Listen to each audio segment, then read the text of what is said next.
Peut-être que ce musée en particulier, le musée des Confluences, il est d'autant plus pertinent vis-à-vis de la transition qu'il nous faut faire qu'il mélange les aspects sciences de l'homme et puis sciences naturelles. Euh, euh, et déjà en disant sciences de l'homme d'un côté et sciences naturelles, j'extrais l'homme de la nature.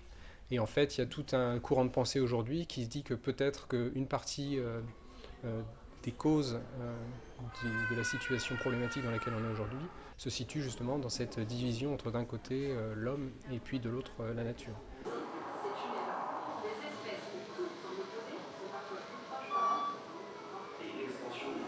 Là, la personne est dans un monde virtuel composé uniquement de particules qui ont des mouvements selon une composition musicale et qui évoquent des expériences de physique, des expériences de turbulence, de magnéto-hydrodynamique.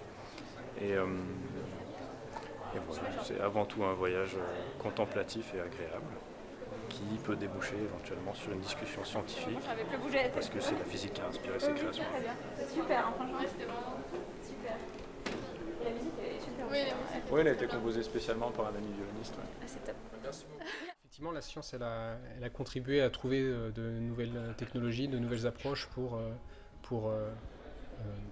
exploiter des ressources qui auparavant n'étaient pas exploitées.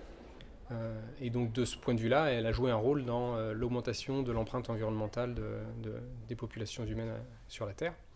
Et maintenant, je pense qu'il y a pas mal de gens qui espèrent qu'elle pourra nous tirer de ce mauvais pas en trouvant à nouveau d'autres façons d'exploiter des ressources qui, cette fois, ne produiraient pas autant de gaz à effet de serre, par exemple, ou autant de pollution en général dans le futur.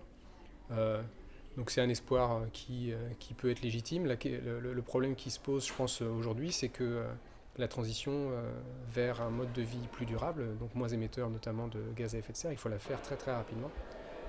Et donc ça me semble extrêmement risqué de mettre tous nos œufs dans le panier du progrès technologique.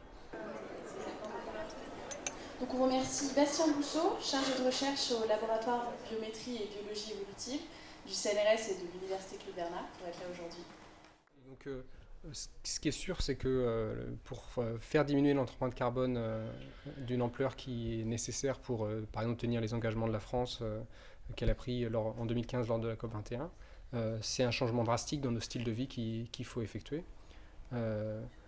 Et, donc ce changement-là, en fait, il va s'accompagner de changements à tous les niveaux de la société, dans tous les aspects de la société.